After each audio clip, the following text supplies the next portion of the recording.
Você já ouviu falar no efeito borboleta? Essa é a ideia de que uma borboleta batendo asas no Brasil pode causar um furacão no Japão. Ou uma borboleta na Arábia pode causar um desastre, uma pipocada estratosférica no Brasil. Não é mesmo, Cristiano Ronaldo? Então hoje eu venho trazer aqui os maiores casos de efeito borboleta no futebol, as pequenas coisas que geraram resultados assombrosos, como por exemplo o Ribamar fazendo a Argentina ser campeã do mundo, ou David Beckham criando a maior rivalidade da história entre Messi e Cristiano Ronaldo. Fica até o final para descobrir como. Meu nome é Kelsen, esse é o canal Meio Gol, e se você gosta desse tipo de conteúdo, considere se inscrever aqui no canal. Então vamos começar com o Cristiano Ronaldo e Ten Hag fazendo o Botafogo ter a maior pipocada da história do futebol mundial. Cristiano, eu te amava. Bom, Cristiano Ronaldo tinha ido para o Manchester United, como todos nós sabemos, e as coisas pareciam ir bem até a chegada de Ten Hag. E quando esse careca infeliz resolveu tomar a atitude ousada de colocar simplesmente Cristiano Ronaldo, um dos maiores jogadores da história do futebol mundial, no banco de reservas do Manchester United. É claro que o Cristiano Ronaldo ficou extremamente insatisfeito com essa situação, e no final das contas, de forma bombástica, o Cristiano Ronaldo acabou saindo do Manchester United e indo parar no mercado da Arábia Saudita. Foi pro Al Nassr, para o choque do mundo inteiro. Inclusive eu, botafoguense. Mas mal poderia eu esperar o que isso gerou, né? Bom, essa transferência aconteceu no finalzinho do ano de 2022, corta pro começo de 2023, Cristiano Ronaldo começa a jogar no Al Nassr, o Al Nassr vem numa sequência de maus resultados, e o técnico Rudi Garcia é demitido. Este Cristiano Ronaldo, português como é, aparentemente estava acompanhando o glorioso Botafogo de futebol e regatas, que estava sob a batuta de Luiz Castro, amassando, deitando,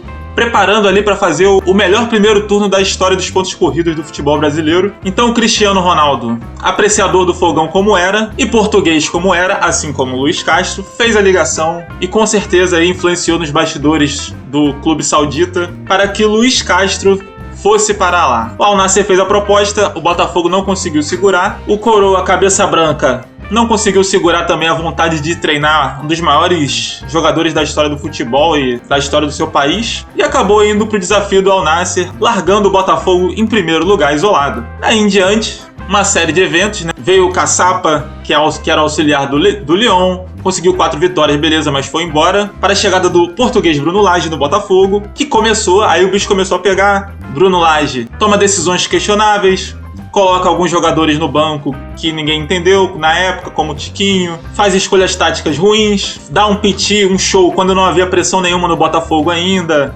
colocando o cargo à disposição depois da derrota contra o Flamengo. Bruno Lage acaba demitido do Botafogo, e daí em diante começa uma bola de neve, Lúcio Flávio é efetivado, e aí continua uma bola de neve gigante. Lúcio Flávio não consegue fazer bons resultados no Botafogo, é demitido, vem o Thiago Nunes, enfim, não tem jeito. A maior pipocada da história do futebol mundial acontece no Botafogo, e o Botafogo, que chegou a ser líder com 13 pontos de distância, viu a vantagem evaporar e terminou o campeonato em apenas 5º lugar. Então, o Ten Hag botar o Cristiano Ronaldo no banco do Manchester United fez uma série de eventos para que o Botafogo perdesse o título do Brasileirão 2023. Sem contar outros eventos bizarros, como no fatídico 4-3 pro Palmeiras sobre o Botafogo de virada, a torcida do Botafogo cantava "é campeão", o Endrick achou aquilo um absurdo e se sentiu motivado para destruir o jogo e virar o jogo para 4-3. Para mim, uma coisa que ficou entalada em mim foi aquele...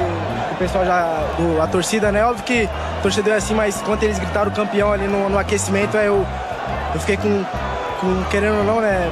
Difícil falar ódio assim no coração, mas nossa torcida também veio aqui nos apoiar e eu não ia deixar eles gritar é campeão. Sendo que na verdade a torcida do Botafogo estava gritando "é campeão" para o remador Lucas Vertain, ou Lucas Vertain, que havia sido campeão pan-americano. O Endrick achou que a torcida já estava cantando vitória do Brasileirão antes da hora e não perdoou. Outro efeito borboleta bizarro nessa caminhada do Botafogo foi o fato de Botafogo pegar o Grêmio, um dos postulantes na disputa do título, Grêmio de Luis Soares, que era o seu maior craque disparado. O jogo ia ser em casa pro Botafogo, mas ia ter o show do RBD, né, a galera do Rebelde fazendo show no Newton Santos, e o jogo teve que ir para São Januário. Por que isso é importante? Além do Botafogo ficar sem sua principal casa, o Luís Soares, que é a grande estrela, era, né, a grande estrela do Grêmio, não jogava em gramado sintético devido às suas condições difíceis aí de musculares, de lesão, ele evitava jogar no gramado sintético. Então, se o jogo fosse no Newton Santos, Luís Soares não ia jogar. Mas como foi em São Januário, Luís Soares não só jogou, como novamente o Botafogo sofreu uma virada histórica. Após estar ganhando de 3-1 do Grêmio, Luís Soares fez um hat-trick e o Grêmio venceu de 4-3, por causa da maldita RBD. Outro efeito borboleta incrível foi o Ribamar fazendo a Argentina ser campeã do mundo em 2022. Vasco e Defensa e Justiça se enfrentaram na Sul-Americana nas oitavas de final em 2020. E o Vasco ia jogar em casa, precisando apenas de uma vitória simples para se classificar. Só que o Vasco estava sem o seu artilheiro Germancano, e quem entrou em campo no ataque foi simplesmente Lucas Ribamar, aquele. Ribamar simplesmente perdeu chances incríveis, absurdas, 4 para ser mais exato, e o Vasco foi eliminado pelo Defensa. E o que isso tem a ver com a Argentina campeã da Copa? É aí que começa o efeito borboleta.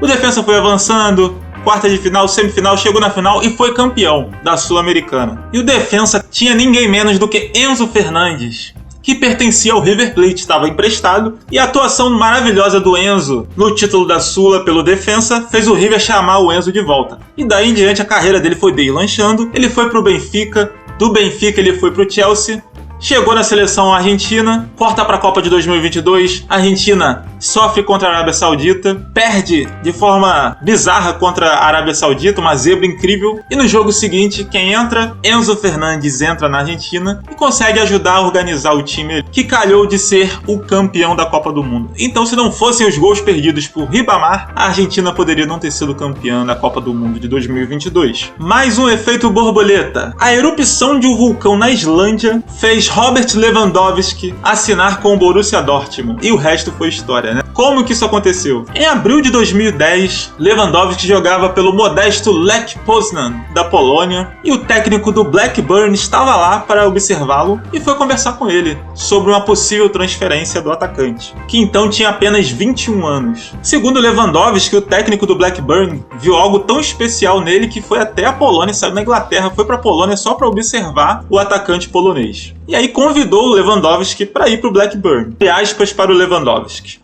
eu tive a oportunidade. Queria ver como era o centro de treinamentos e o local do Blackburn. Eu queria ir porque eu não tinha certeza onde era. Eu acho que daria tudo certo se eu fosse para lá. Mas não fui por causa da nuvem. Não pude voar. A nuvem que o Lewandowski se refere foi o resultado da erupção do monte Eyjafjallajökull. Impossível falar isso. Um dos menores vulcões da Islândia, com cerca de 1.666 metros de altura. Por causa da poeira na atmosfera, o voo do atacante foi cancelado e a transferência, que girava em torno ali de 4 milhões de libras, não foi concretizada com o Blackburn. 2 meses depois, o polonês se transferiu para o Borussia Dortmund. E aí o resto você já sabe, né? Do Borussia ele amassou, deslanchou, foi pro Bayern, agora tá no Barcelona aí, com essa carreira aí brilhante. Poderia ter ido pro Blackburn, mas infelizmente, simplesmente um vulcão entrou em erupção na Islândia e acabou com a graça do Blackburn. E agora, 2 efeitos borboletas relacionados ao Vasco, que ajudou os seus rivais a coisas impressionantes, feitos incríveis. O primeiro é o Vasco responsável pelo Flamengo ser multicampeão em 2019. Em 2019, o Vasco estava procurando um substituto para o glorioso técnico Alberto Valentim. Eis que o Vasco manifesta interesse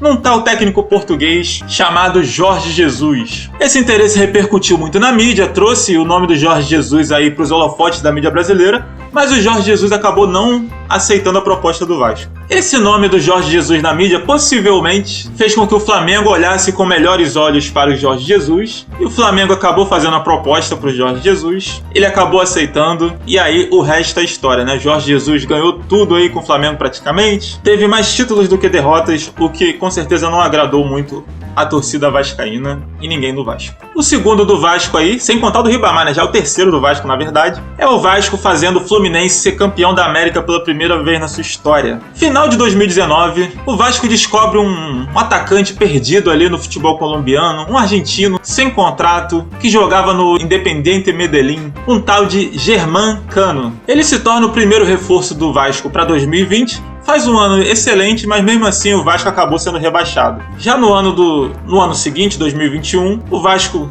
faz uma campanha ruim na Série B também. O Cano não consegue repetir as atuações consistentes. O ano é bem conturbado. O Cano perde pênaltis decisivos, é muito criticado e no final das contas acaba saindo do Vasco, no final de 2021. Enquanto isso, o Fluminense, nessa mesma época de final de 2021, tentava contratar Ricardo Goulart. A direção tricolor queria que o Ricardo Goulart fosse o cara do projeto do Fluminense, né? Rolaram as negociações, só que o Ricardo Goulart e o empresário deles pediram tempo, ficaram enrolando, e o Fluminense entendeu, mas disse que não ia ter como esperar esse tempo, né? Respeitava a decisão e resolveu apontar sua mira para outros jogadores, ou melhor, outro jogador. Como o Fluminense não gastaria com o Goulart, sobrou espaço no orçamento para ir atrás de Germán Cano. E em 13 de janeiro de 2022, Germán Cano foi contratado pelo Fluminense. Daí então, meu amigo, foi só sucesso. Foram 81 gols em 125 jogos e contando, e o cara fez 13 gols só na Libertadores de 2023, sendo peça fundamental para que o Fluminense fosse campeão da Liberta pela primeira vez na sua história, fazendo gol inclusive na final. Ricardo Goulart hoje está aposentado. Mas o efeito borboleta. Como David Beckham criou a maior rivalidade da história do futebol? Lionel Messi versus Cristiano Ronaldo. Em meados de 2003, David Beckham estava no Manchester United insatisfeito devido a desavenças com o técnico Alex Ferguson. Estava decidido a deixar os Red Devils. Na época, em meio à campanha eleitoral no Barcelona, Joan Laporta prometeu que David Beckham seria o cara do Barcelona, seria contratado. O Barcelona vislumbrava ali que o Beckham seria o cara não só para dentro de campo, como em questão de marketing, bonitão e tal, ia fazer acontecer. Enquanto isso, o rival merengue, Real Madrid, estava planejando a contratação de ninguém mais, ninguém menos que Ronaldinho Gaúcho. Mas acabou que Ronaldinho não foi contratado pelo Real, e entre outros motivos, um motivo me chamou a atenção, que era a aparência física. Consideravam que o Ronaldinho gerava certa resistência por causa da aparência física. Aquele jeito moleque, caricato,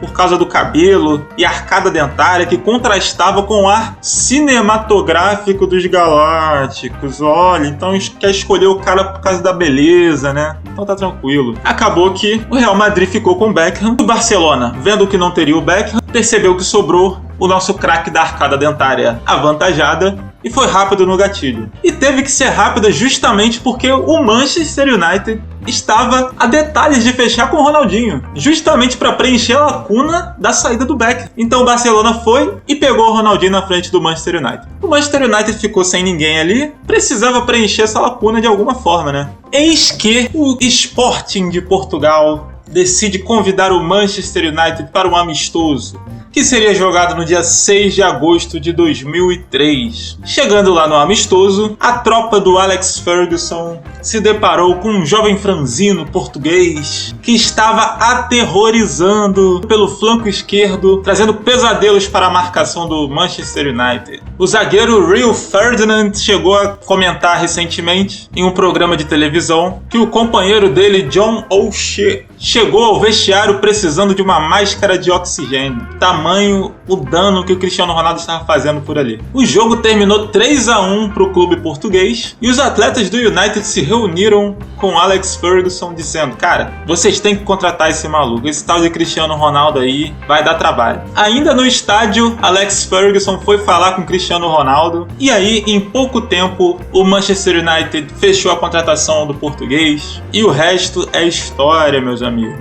Então, voltando aí na história, se o Beckham vai para o Barcelona, ele poderia ir na altura do surgimento do Messi e estar jogando no lado do Messi, no lado direito, né? Dificultando um pouco aí o processo de florescimento aí do Messi no futebol. E também, ao mesmo tempo, o Barcelona levou o Ronaldinho Gaúcho, o Manchester United ficou sem o Ronaldinho Gaúcho, e isso também fez que o United acabasse fechando com o Cristiano Ronaldo no final das contas. Então, Messi e Cristiano Ronaldo foram impactados diretamente por essa decisão aí do Beckham. Cristiano Ronaldo, depois, foi o melhor do mundo em 2008, e daí começou a verdadeira guerra aí entre duas lendas do futebol. Então, a escolha de David Beckham pelo Real Madrid desencadeou a era dourada do futebol, um movimento de peças que deu origem à maior rivalidade da história esportiva entre Messi e Cristiano Ronaldo. E o último efeito borboleta foi uma orgia que fez com que o Leicester City fosse campeão da Premier League pela primeira vez de forma absurda. É isso mesmo. Em maio de 2015, os jogadores do Leicester foram fazer uma viagem para a Tailândia, que era o país dos proprietários do Leicester City. O que devia ser uma viagem agradável acabou se tornando um escândalo. Um vídeo mostrou 3 jogadores do time, James Pearson, Tom Hopper e Adam Smith, em uma orgia com prostitutas em Bangkok. Uma delas foi alvo de insultos por parte dos jogadores, segundo as imagens divulgadas. Os jogadores foram demitidos, assim como o técnico Nigel Pearson, pai de um dos jogadores envolvidos. A inesperada saída do técnico levou o Leicester City a contratar o italiano Claudio Ranieri, que apesar de ter passado por clubes de peso, estava longe de ser visto como um dos grandes técnicos da atualidade, né? O seu único título tinha sido a Copa do Rei na Espanha com o Valência. E ele estava sem trabalhar já tinha 8 meses depois de ser demitido da seleção da Grécia. Bom, o resto é história. Ranieri conduziu o Leicester a uma das campanhas mais impressionantes da história da Premier League, sendo coroado com o improvável título. E tudo isso foi graças à orgia dos jogadores na pré-temporada. Por esse vídeo é isso. Se você gostou desse assunto e quer ver mais efeitos borboleta mirabolantes do futebol, pede aí nos comentários, se inscreve e deixa um like nesse vídeo. Tamo junto!